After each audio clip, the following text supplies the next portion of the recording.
Madame, monsieur, bonjour. On commence sans plus attendre par les titres de l'actualité de ce vendredi 20 avril. Tout d'abord, la fin de notre tournée des candidats à l'élection présidentielle. Nous suivons le parcours de Gandhi du parti Spiritisme et Modernisme. Ensuite, nous nous rendons du côté de Dun-sur-Meuse où une habitante nous expliquera son étrange découverte. Enfin, technologie, nous verrons comment gérer la crise de l'Internet. Mais commençons tout d'abord par l'élection présidentielle. À 2 jours du premier tour, nous avons suivi Gandhi lors d'une journée de campagne. Un reportage de Gérard Bartolacci et Mathilde Robichet.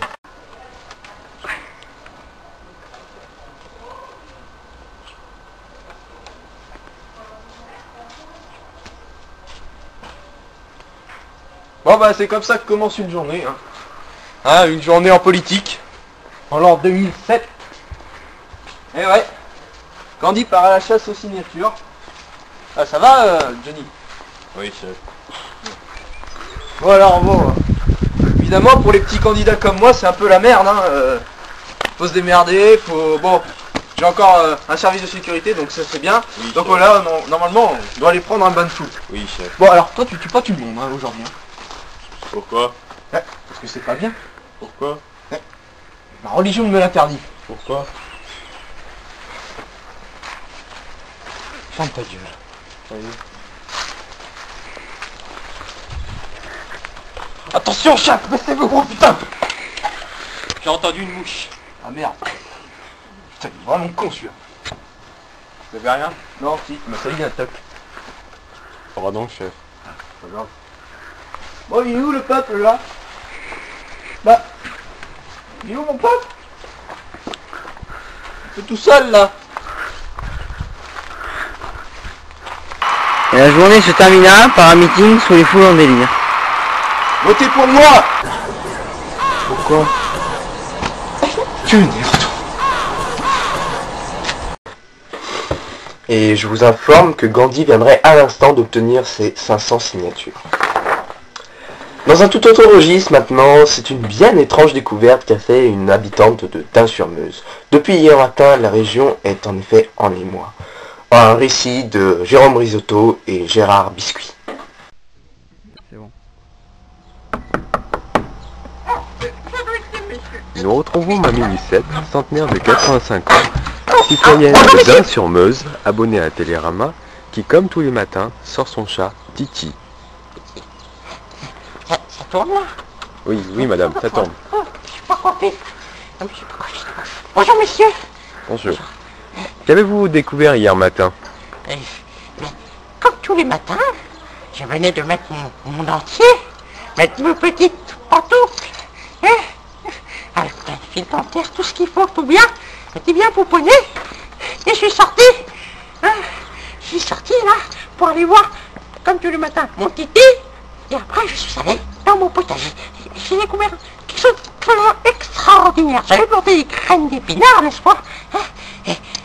Suivez-moi, jeune homme.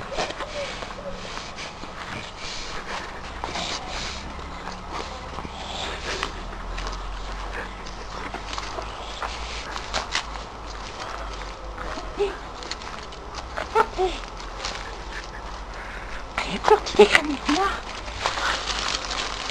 Dans 5 ans, voici ce qui a poussé. Intéressant, oui. Incroyable. Incroyable. Bravo. Je n'ai même plus besoin de faire des épinards maintenant. Super. Ça vient tout seul. Et vous n'avez pas peur de la popularité de votre fabuleuse découverte?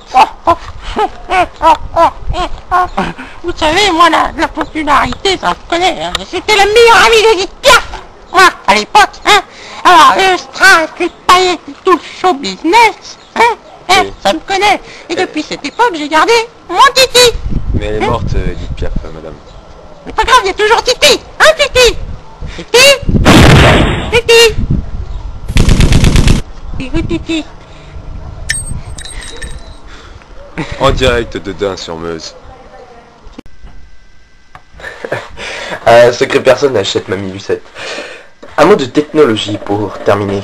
La crise des fournitures Internet, qui préoccupe de plus en plus de monde, nous a poussé à enquêter sur les solutions alternatives existantes.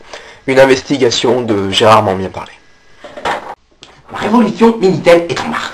depuis que de nombreux opérateurs ont fait faillite, comme Orange, comme Télé2, comme Crétin.fr, de plus en plus d'utilisateurs avertis et aguerris se tournent de plus en plus vers la solution Minitel. Retrouvons l'un de ces utilisateurs, Edouard. Edouard, voilà bientôt quelques mois que vous êtes tourné vers la solution Minitel. Qu'est-ce qui a motivé votre choix? Bah, tout d'abord, je dirais le design, hein, sans aucun doute, hein, regardez, c'est magnifique, hein, et puis, bon, voilà, l'écran, au clavier, c'est comme un ordi portable, hein, bah, bon, je sais qu'on peut pas le porter, mais bon, voilà. Et quels sont les avantages que vous y trouvez? Oh, bah, c'est une machine de guerre, hein, c'est une bête, hein, par exemple, 10 MO de disque dur, 1 KO de RAM, enfin voilà, carte son externe intégrée et aussi carte graphique désintégrée, enfin voilà, tout un mélange de Windows et de Macintosh, hein, voilà, D'ailleurs, je pense que le prochain je vais m'acheter, enfin je vais le construire moi-même, hein. Mon grand-père il a un moteur de 4L là, usagé, bon, même s'il y a des risques de radioactivité, mais c'est pas grave ça, Et quelles sont vos principales utilisations? Ah, ça c'est le chat, hein, voilà, le chat, hein, et puis aussi beaucoup le traitement de texte, enfin voilà. Ah d'ailleurs, je suis en train de terminer ma 269e page hein, de ma thèse, hein, une étude très sérieuse, d'ailleurs, il faut que je signe. Mais j'ai fait une faute là, bon, mais, bon, le seul inconvénient, c'est qu'il faut redémarrer pour corriger, mais c'est pas grave, hein, voilà, voilà. Bon, je recommence, hein.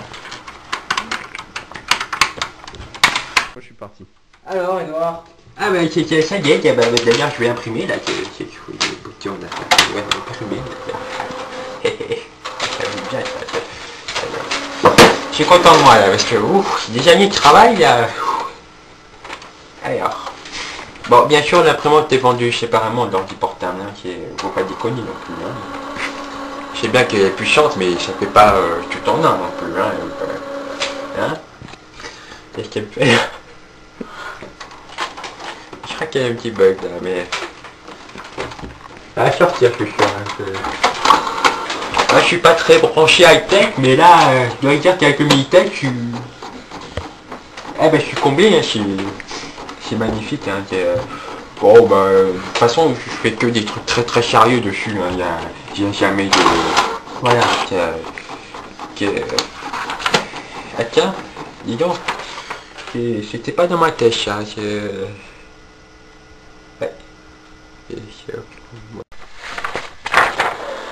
Et bien voilà, c'est la fin de cette édition. Prochaine édition. Merci de nous avoir suivis et bonne journée à tous.